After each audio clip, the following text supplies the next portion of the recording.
This is Nan McKay, and I would like to introduce you today to Caterina Rando. She is a sought-after speaker. She's also a best-selling author. She's a podcaster. She is a magazine publisher and a philanthropist, and really many, many more things as you're going to find out. She shows women how to thrive in business, how to recognize their leadership abilities, and how to be loud and proud about the value that they bring. Caterina's own entrepreneurial spirit, I think, draws listeners to her and inspires them to believe in their own ability to accelerate business growth and achieve rapid fire success. So welcome, Caterina. Thank you, Nan. I'm so happy to be with you. Caterina, you have so much going on that it's really hard to find a place to start.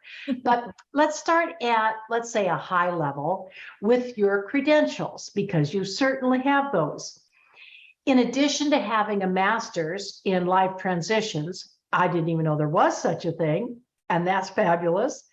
You are a master certified coach, and that is the highest designation awarded by the International Coaching Federation.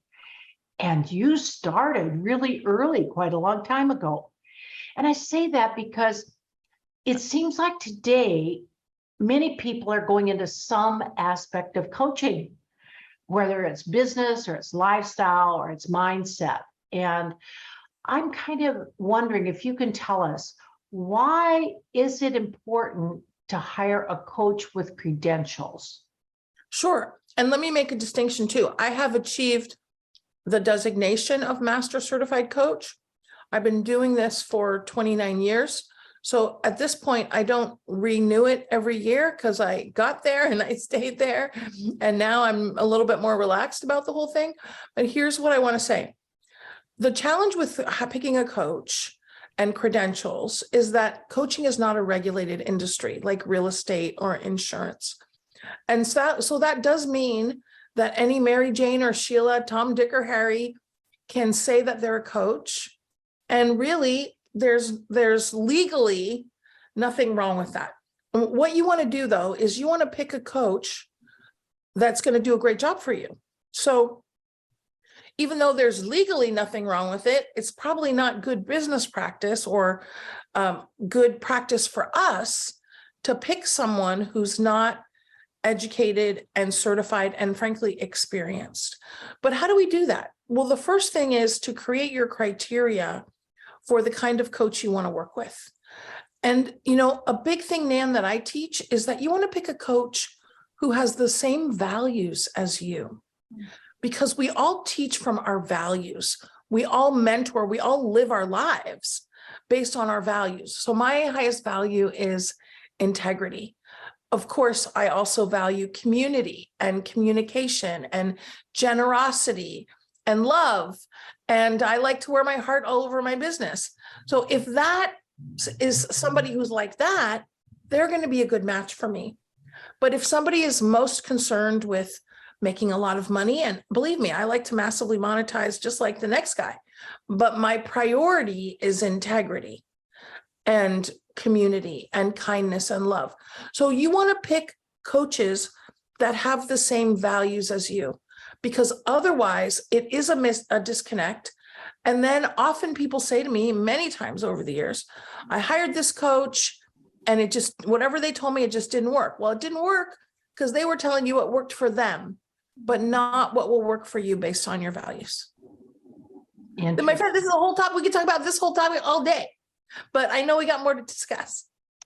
Yeah, but that is an interesting perspective. And it's interesting because I would have said that my top value is integrity as well. So see, that's why one of the reasons we vibe. Yay. Yeah. Now, your tagline is serving businesswomen with a mission. So tell us a little bit about that. Serving businesswomen on a mission. Well, the thing is that many women start their businesses because they want to be of service. for whatever reason, they want to, last night, I was at a lovely event with one of my clients. She was hosting some gals for dinner, and there was a lovely gal there who's just started her life coaching business, and she wants to help youth. And she wants to help youth because she was adopted, and she sees that, she got a great family, and a lot of kids are stuck in foster care. And so it's weighing on her heart to make a huge difference with her business. And I'm sharing that with you because that's why most women start businesses, because there's something that they want to be of service. And those are the women that I want to work with, that they feel that their business is their mission or their ministry. If they're a faith-based person, those ladies are going to be in action. They're going to be determined, and they're doing it not just for the money. We like the money. We also are doing it because we want to make a difference. More of a lifestyle business, in a sense, that rather than totally focused on profit. Yes. Well, the lifestyle would be that you want to do good through your business. Like I'm not yet a B Corp, but that is on my list of things to do, which is planet, profit, and people. And yes, you want, and I totally concur with B Corp values, but that doesn't mean that you can't build a big, profitable, and sustainable business if that's what you want to do. But you do want to make sure that your entrepreneurial lifestyle works for your whole life. Now, you focus on helping women really catapult their revenue using public speaking to gain what you call Insta clients. I love that term. And adding events or retreats as part of their marketing and income mix. I just think that's really interesting. Tell us about that. Well, first, let me say that the reason why public speaking is such a great thing to do to grow your business is because you get to build Insta influence. You get to build visibility. People see you when you're the speaker. You get to bring your massive value through your talk. And the third part of the influence equation, visibility, value, is consistency. So if you're speaking consistently, or you're consistently getting in front of people and then they're getting on your list and you're building more influence, it's a way to have a plethora of clients on an ongoing basis. It is a great rinse and repeat strategy. And that's why it works, because you get to showcase your massive value, which you don't get to do when you're networking. You get to meet people, but you don't get to tell them all about how you can serve them, which is what you do when you speak. I don't mean a sales presentation, but you have a value add, and then you have a little sales at the end, inviting people to connect with you. And events work for the same reason. Because here's another guiding principle. The more time people spend with us, the more they're open to investing with us, because we've built influence. So even I was saying, I went to this event last night, ran into gals I haven't seen in quite a while, ran into potential clients I haven't talked to in a while. And what happens? You meet, you have a visit. Now they're more open to looking at working with me or with you or who are our listeners. So it's very important to recognize that engagement with people is a big part of what has them come and work with us. But if I may add one thing, it's important to be a audience-centric speaker and not a speaker-centric speaker. So what I mean by that is when you speak, you want to have all your attention on the audience, and you want them to feel seen and heard and gotten by you. And how do you do that? By getting really good at speaking and paying attention to, when they do introductions, who in the room does what, using those people as examples, saying that, hey, Sheila, in your laundry business, this would be good for you. And hey, Bob, in your construction business, this would be good for you. So the more you can include the audience in your talk, the more they're going to feel connected to you. That makes perfect sense. I'm also amazed at the ways that you facilitate what you're talking about, even including a cruise event. Yes. So I've been thinking about, I just came back from 2 cruises. You did? Yes. How fun. And I actually interviewed 7 officers on the cruise ship, including That's 2 of the great. captains. How But cool. anyway, I kept thinking as I'm sailing, what can I do on a cruise ship? I would love to be able to be a speaker, for instance, or Mhm. something like that. And then I came across you and really started researching you and thought, wow, look at this. This is fascinating and something I could do on a cruise. What do you actually do on the cruise? Okay, well, let me tell you something, Nan.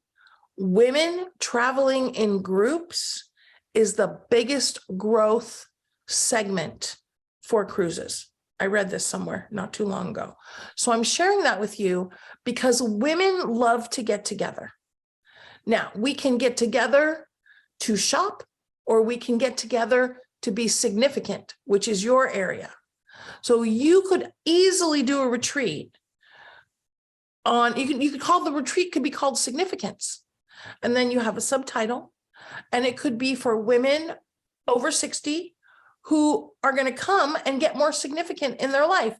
But not only are they going to come and get more significant through the programming that you're going to have, they're going to come and get more significant by having support, by visiting, by connecting. And when we get out of our regular environment, our regular day-to-day, and we go to someplace beautiful, that is when transformation happens. Now, let's just remind everybody, what is transformation? Transformation is when we see ourselves differently. Also, healing creates transformation.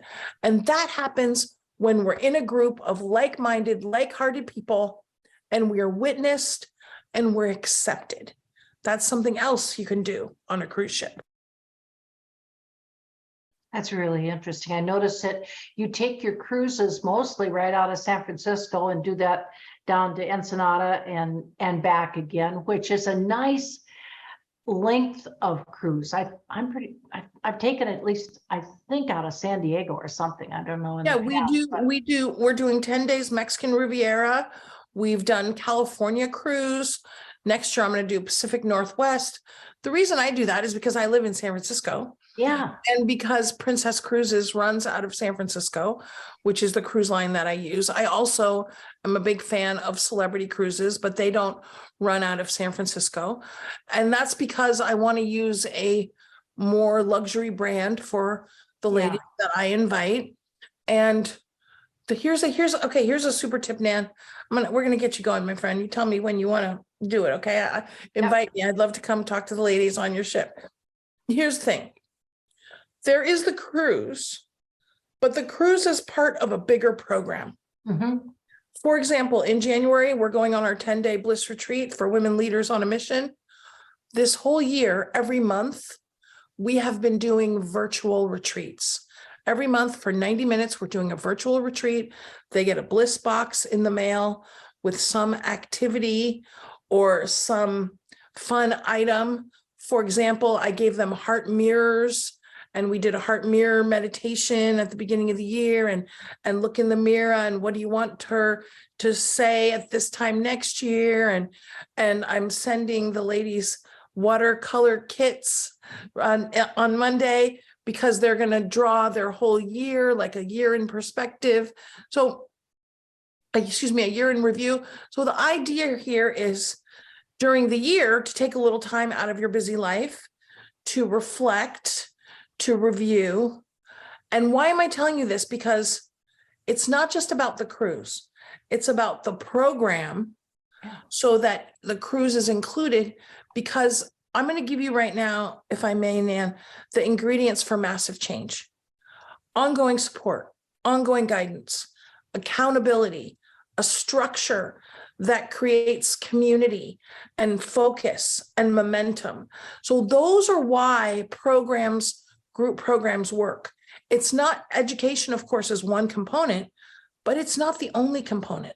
And the last thing I'm going to say, which I think is very important for those of us more mature, is encouragement. Just like a little kid appreciates a little encouragement, doesn't matter what age you are on the planet, you appreciate it. And that's why community and group programs and being with women that all want to lift you up is so important. That sounds really good. And you are so creative in what you're doing to bring it all together. As you say, don't make the cruise just the only event that works into a bigger program. Right. Right. And I also do I've done a cruise for speakers or speaker mastermind. And I also do a retreat for women on how to do a retreat. So they come and have a great retreat and they also learn how to do a retreat. So any reason to get the ladies together, I'm up for it. It sounds great. I'm thinking, I'd like to come to one of those. You're invited. You're invited. Now, you're also an award-winning, top-rated professional speaker yourself, giving these sessions on how to speak, but you do it too. And from what I've seen, you're known for your dynamic, warm, Thank you, uplifting, and authentic, which to me is so important, being authentic, speaking style. Yes. You have several topics that you speak on, and I just wonder if, and I picked two, and I wondered if you could give us some highlights on these two topics. So what's the first one? The first one is amplifying your influence power. Okay, so we talked about the influence equation a little bit. Here's another very exciting part of this that I want to shine the spotlight on. When we think of our value, we think of our education, our experience, our long client list, etc. The thing, especially for women, is that we have this whole huge cache of value that we often underutilize and overlook. And that is our heart skills, our kindness, our graciousness, our genuine caring, being a good listener. My favorite one is acknowledgement. And the reason why I like to talk about this is because many women grew up they started their career in an environment that said, put your head down, just do your work. Don't care too much about the clients. Don't get personally involved. And then some psychopath somewhere said, it's not personal, it's business. And that got coined into our culture, which is ridiculous, because if you're in business, if you're doing it right, you're serving people. And don't we genuinely care about the people we serve? So I invite people to amplify their heart skills. Don't just wear your heart on your sleeve, wear it all over your business. And that builds influence, because when we know somebody cares, we pay more attention. In fact, I'm going to tell you, I gave a speech a couple weeks ago. The lady who was running the meeting asked everybody ahead of time, how do other people build influence with you? You know what everybody said, Nan? Almost everybody. They make me feel seen. They make me feel heard. They make me feel like I have value. And that's what people, it's not just about how amazing you are, your credentials. It's about, I care about making a difference for you. That builds influence. That's really, really fascinating. And it is so interesting, because when you started your business a long time ago, as I started one of my businesses in 1980, and it's almost like you had to act like a man, and you had to adopt all of the principles, mores, whatever you want to call it. And that definitely was one, is don't get too close to your clients, be more standoffish, be more professional, is how they couched it. But you're right, what you lose is the genuineness of being with the people. Right. And that's why you're doing what you're doing. Right. Right. And let's not forget that modern business is based on a military model. And, they or then they came home and went to work. And we don't have to do it that way, Nan, especially when we have our own business. We can do it any way we want. We can, I have hearts all over my business. I blow kisses to my clients. I tell them I love them, because I do. Otherwise, I wouldn't invite them to be my client. You know, I get to pick who I work with, right? And I only want to work with people I'm excited to work with, that I genuinely feel I can serve. And that's another important distinction, because your business is supposed to be your bliss. Now, maybe in 1980, people didn't think about that, you know, but today, as women, especially women that are coming to their own business later in life, don't you want it to be your bliss? You know, it's not supposed to be a yucky job that you go to every day. It's supposed to be something that has you uplifted to get started every day. That you wake up in the morning and you've been dreaming about something that you wanted to implement. You jump out of bed and run to the computer. Yeah. Right. Yeah. Exactly. All right, let's take your second one. How about gain Insta clients with speaking and workshops? And we've talked a little bit about this, but yes. Okay, so I got a lifetime supply for you. So here it is. When the pandemic started, you know, everybody's not sure what's going to happen. And I told my clients to right away start a Zoom thing. And your Zoom thing is every month you have a virtual workshop that you can invite people to. So that when you're networking, when you're meeting people, when you're getting referrals, you're not saying to people, hey, you want to be my client? You're saying, hey, come to my thing. And they're only going to come if they're genuinely interested, right?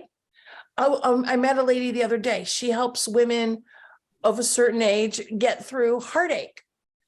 Nobody's going to go to her healing your heart workshop if they don't got a heart to heal, right? Yeah, that's okay. True. Only the people that are a good match for you are going to want to come. So they're self-selecting. But what happens at that workshop? You build influence. They have an experience of you. They understand now more how you work with your clients. And you're going to gain Insta clients as a result of that. Of course, you have to know what to do before, during, and after to make sure that you do. You have to have time for follow-up and time to talk to people. And when you do this every month, you will have a system that supports you in having an ongoing flow of clients. This is what I do. 90% of my clients, and I think I mentioned I've been in business 29 years, 90% of my clients have always come from speaking. The rest is referrals or people I meet through networking. Now, I'm also a fan of social media, Nan. I love social media. I have a podcast, you know that, but you know what? The fastest path to cash, speaking. Interesting. So, and you're doing these workshops monthly. Are you charging for those workshops? Okay, great question. Now, I don't charge because if I never met somebody, or excuse me, I have no influence with them, I don't want to ask them for money. Now, we do larger events, like we do our all-day Fempire event, and those we charge for because we send ladies crowns for Fempire and we send them capes for the Shiro Summit. But for my monthly 1 hour free thing, it's free because you're not my client yet. I don't need to ask you for money. And I'm not interested in the 27 or the 47. I'm interested in the sale that comes after that. And that's why, for me, it works very well. But some people charge for their thing. It's everyone's personal choice. And are you choosing a different topic each month? Okay, great question. Nan, great question, because here's the answer. We talk about what matches what we're offering. So right now, I've got a couple workshops coming up on how to thrive with women's retreats. Why? Because I'm currently enrolling women for our next retreat leader program. Okay. Other times in the year, I'm teaching how to achieve sales bliss because I'm then inviting them to join our sales program that's starting very soon. Your topic matches whatever you're currently focused on selling or filling. Now you might say, well, Caterina, if I just gave that talk last month, I'm going to give that talk again. That's the beauty of virtual. There's a lifetime supply of people to serve. Yeah, because you can reach the whole world. Exactly. Exactly. Now, you mentioned your podcast. Talk a little bit about your podcast. Sure. And then the other thing I'd like you to mention and talk a little bit about is that you've written several books. So give us some information on all. Yeah. Well, my podcast is called Expand Your Fempire with an F. I also have an app by the same title, Expand Your Fempire. You can download it for your phone. And this is all, both of these platforms are designed to support women in being themselves, doing their thing, serving their people, and also massively monetizing, being profitable. They're all very info-packed, a lot of education, but also some uplift. Because one of the things we don't talk about enough, Nan, is that, look, many of us are working from home, or even if you have a office you go to, but we need a boost. We need an infusion of vitality in our business. And that's what the workshops and the retreats and the podcast and the app, it's all designed to give you an infusion of uplift and encouragement along with some education. I love it. Yeah. The Now, books, tell us the name of your books and all right, I've got how you wrote them and why you Sure. wrote them. And well, the thing is that I've actually co-authored many, many books because I used to publish books. And I found that when you're an author, it helps you get more booked from more speaking. Mhm. And then I had a book from a major publisher, which is called Learn to Power Think, or published in paperback called Learn to Think Differently, which was published by Duncan Baird in Europe and many other countries and many languages throughout the world. And it's a book that's all about positivity, but taking action along with your positivity. So you're not just positive thinking, you're in action to create what you want for yourself and your life. And that was my first book I'm very proud of. And then I wrote a book about how to start a women's giving circle, because one of the things it's called Women's Guide to Starting a Giving Circle, because I want women to not wait until they're retired or whatever they perceive as older is before they embrace philanthropy. We want to infuse philanthropy in our business from day one. And I started a giving circle with a friend of mine, CJ Hayden, who's the co-author of this book, because we went to lunch with a friend of ours and she invited us all to contribute $10 to give to a foundation to take a girl out of servitude and educate her for a year. Nan, I didn't even know what servitude was, but I knew I didn't like it. Okay. And we got home and I said, you know what, let's do this. Did I know how to start a giving circle? No. Did I know how to raise money? No. But but we raise tons of money. We've raised anywhere between $12,000 and $40,000 in a year for the last many years. And I say that because it's not about what do you know, it's about what are you willing to do. Don't wait until you're ready, act when you're willing. And I want women to act to embrace philanthropy in their businesses and their communities. And this is a great way to get started with a giving circle. And let me make a important point here. Women often volunteer their time. And sometimes they volunteer so much time that it's to the detriment of their own life, their own self-care, and their own income. And what I'm encouraging women to do is, sure, volunteer some time, but write a check, give money. And you know what?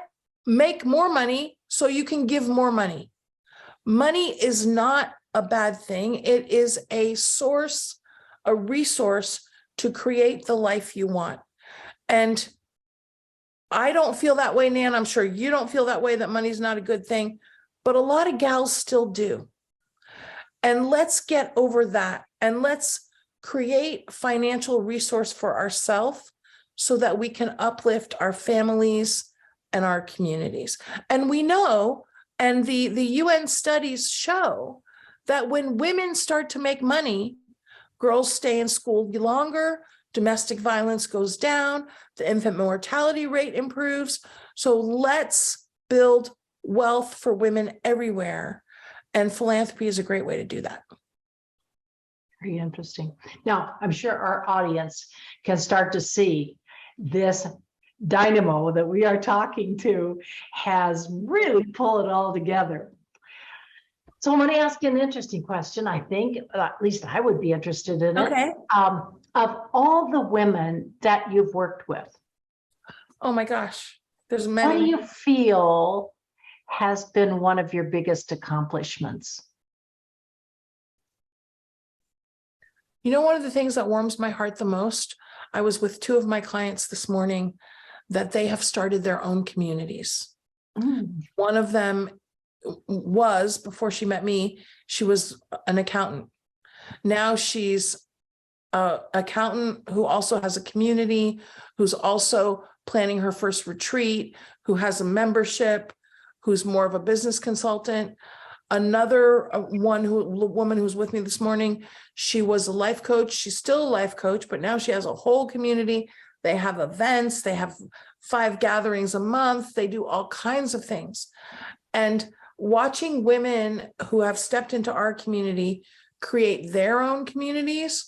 Another one of my clients today is hosting a conference with 100 people, and her name is Shea. I've known Shea for a long time, and I remember when all of this was just a twinkle in her eye before she even had a business. So watching them not only thrive in their businesses, but through their businesses, uplift and impact so many other lives, that warms my heart, Nan, more than anything. It's a pay it forward. Yeah. Well, definitely paying it forward. Definitely. I guess, I don't know if I'm paying it forward. I'm definitely serving it forward. You know, I'm serving them and they're serving other people. And yes, it goes along with pay it forward too. Yes. Well, I love that because, you know, it is the idea that, so here's why I believe we're here. Okay. I do believe we're here to uplift others, that we're here to help our fellow man and woman, and that my job is to be of service. Now, I have to make sure I take care of myself too. And sometimes, you know, especially as women, we're acculturated to serve everybody else and give ourselves the crumbs, you know? And so I talk about, for women in business, 5 pillars: speaking, selling, serving your clients, strategy, and self-care. And self-care is in there as a business pillar, because if you don't take care of yourself, you can't help anybody else, right? That's exactly right. And women really, I want them to master self-care. It is needed. You're absolutely right, because women tend to, as you say, take care of everybody else and put themselves last. And you have to be careful with that, as you have said, because there may not be anything left of you if you do it that way. Right. Now, a lot of our people who attend our interviews, you know, whether it's a podcast or whether it's YouTube, are over 60. Yeah. And what advice do you have for women who want to feel significant after 60? Yeah. Well, the first advice I'm going to give them is to go to your significance retreat that you're putting together. All right, my friend. And by the way, you can start as a significant summit that leads to a significant group. Okay. That group program that includes the significant retreat. All right. There we go. We just mapped out your business plan. There we go. All right, here it is. And so here's the thing. As long as we're above ground, our job is, in my opinion, to be growing and to be serving. Now, the thing is, though, that we also want to make sure that we're blissing while we're doing it. So what would make you bliss? As I told you, blisses me to serve the ladies and help them in business. For someone else, they might be blissing to be an interior decorator or to make the cookies that their grandma made that they've been loving and wanting to do for a long time. Whatever your thing is, you know, a lot of times people start careers for practical reasons. They need to raise their kids. They want to have a good income. Well, maybe now you've built some financial stability. What sings to your heart? What is calling you? Go do it, and do it in community. And that's what I want to say to women. Go and do it in community, because there's other people that have the same interest as you. And you really live your life by positivity, integrity, as you said, is so important to you, generosity, you mentioned community, and providing massive value, but you're also uplifting other people. So it's a very well-rounded kind of value system in a way. Tell us about some of the groups and the communities and even the business center that you founded. Well, you know, Nan, I got sick of giving so much of my money to the hotels for live and in-person trainings. This is pre-pandemic. Then I was like, I'm just going to open my own place. Okay. And it took me about 5 years from dream to the day we opened our doors. And it is a beautiful center in San Francisco. We have 40 chairs. We can have 40 people there, events, networking, workshops. That's, and it's there for any of my clients to use for any of their activities. Now, the thing that happened during the pandemic was now we have clients all over the country. So not so many of them are in the neighborhood to use the center, but it's still getting use and other women can rent it. So that's good. And then we do our retreat for speakers, because again, we got to get out of our own environment. So if I give you some speaking coaching and I say, go practice, most people don't go practice. But if I stick you at a retreat center for a week in a luxury setting, feed you, tell you this is what you're going to do for the rest of the afternoon and work on your speeches with another person, it happens. And that's why I love to do the speaker retreat, because I see women come in and they are transformed as speakers a week later. They're more confident, they're more clear on what to do. We've pulled out stories and they're at a whole new level. I love our speaker retreat. And then, as I mentioned, you know, women love to get together, and I want to help other ladies do their own retreats, but I want them to be profitable. So that's why they come and we teach them how to plan it, how to put together your budget, how to fill it, because it doesn't matter how great your retreat is if you can't get anybody to come. True. So what is the model? Like I mentioned, Nan, to you earlier, what's the model to fill a retreat? Because here's the other thing. Most people, not that it's not impossible, but most people are not going to go across the world to be with you when they haven't spent any time with you before that in your local area, or at least virtually. So what is the model for that? And the thing is that I'm all about treating everybody VIP. So when and you know what, Nan? Not everybody gets treated VIP everywhere in their life. And it's nice to come and be in a setting where you are treated with kindness, with love. You get a gift every day. You get a plush robe. The ladies are giving you acknowledgement all day long. It feels pretty good. And it facilitates more possibilities for women in their life. And that's what I want for women over 60, over 50, over 70. I have many clients in their 60s and 70s. And I don't know if I have any clients in their 80s. Maybe we'll have that very soon. I may break your ceiling. That's right, my friend. You can break my ceiling. And you know what's great about that too, is we all inspire each other. And as you know, I went through a challenging divorce. When I meet other women, and they're going through a challenging divorce, you know what? I get to be a role model for them. And when you meet women that are over 60 and they're struggling in life, you get to be a role model for them. And that's why being in community is so important, because we get to inspire each other. Very good. Totally agree. How have all these endeavors that you're involved in and that you've created, how has that affected your personal life? I guess, how do you get the balance that you need? You make me laugh because you know I'm single and you know I have a date tonight and hopefully it will go well. Here's the thing. I am such a different person. I am so much more confident. And when I say that, what I mean is I know that I have massive value to bring. I know that I'm lovable.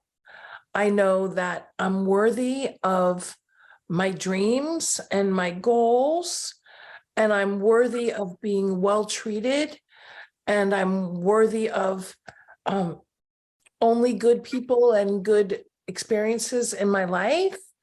And one of the things that happens when you have your own business is sometimes you have to stand up for your business. That's the thing is, though, when you're the entrepreneur, you're also standing up for yourself. Mm-hmm. Your business is your path to personal growth and transformation.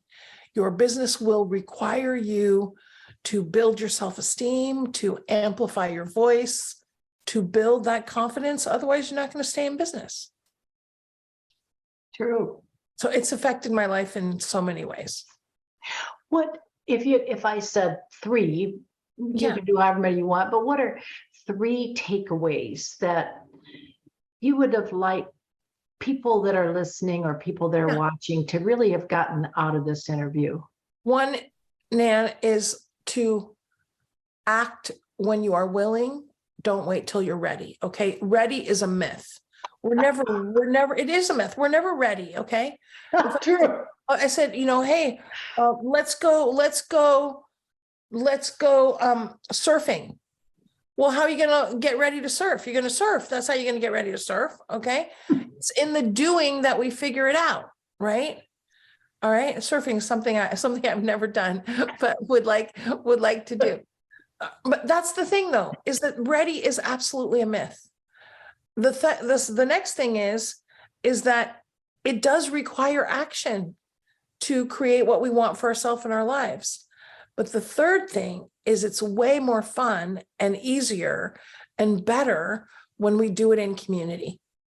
And this idea of we're supposed to do it by ourselves is ridiculous, especially for women. And if you don't know of a community of women that are up to what you want to be up to, start a community of women, whatever it is that you want to. Like right now, I'm looking for gals that speak Italian to get together on Zoom and have a blah, blah, blah in Italian session. Why? I got to start my own group because I don't know about one. Okay. That's what you do. And how do you do that? You be loud and proud about it. You tell people what you're looking for, and they will help you find what you need. Well, it's just been so much fun to talk with you, Caterina. Thank you. I mean it when I say you're just a dynamo, a creative dynamo. And it's what's better. That to me, that's the highest compliment of all. But who cares about people who's making a difference in lives as well? And what's more important than that? I don't know. But the truth is I win because I get to see the results. I feel good. And, knowing that you have impact is a really wonderful thing. And that's what happens when you make a goal or a dream and you pursue it. Well, thank you so much for joining us. Thank you.